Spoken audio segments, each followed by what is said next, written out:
Joël Sambi, Bonjour. comment vas-tu? Très bien, un peu froid, mais ça va. On peut aller. Alors, que fais-tu là dans le Matongué, Joël? Matongué, c'est le QG, c'est le lieu où il faut venir au moins une fois par semaine, un peu se ressourcer, une petite touche d'Afrique comme ça, et donc voilà.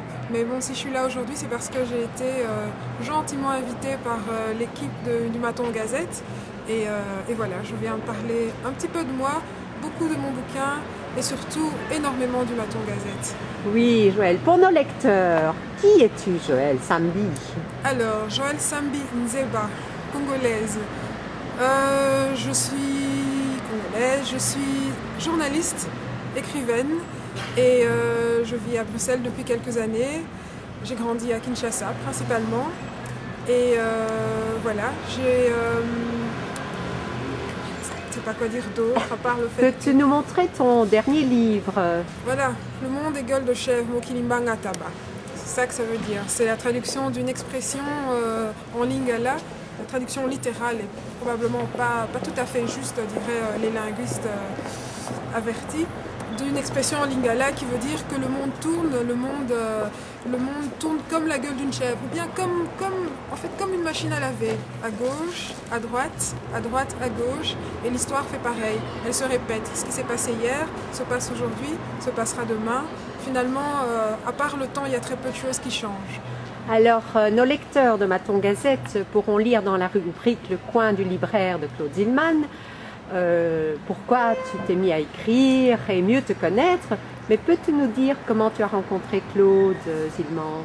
Alors j'ai eu la joie de rencontrer Claude pendant la fureur de lire de l'année dernière. Et il y avait une petite rencontre entre les différents écrivains de Biliki. Et donc Biliki qui est ma maison d'édition. Et à cette occasion-là, j'ai lu un passage de mon texte et Claude est tombé, on peut dire, un petit peu en amour de ce roman. Et de là, on a échangé, on a souvent parlé, discuté autour de ce livre. Et il m'a parlé du Maton Gazette, dont j'avais entendu parler un petit peu comme ça. Et on s'est dit, pourquoi pas, pourquoi ne pas le mettre dans le magazine de Matongué, le magazine que l'on souhaite et qu'on aimerait être le magazine africain, le magazine pour la communauté africaine et la communauté de Matongué qui finalement n'est pas que africaine.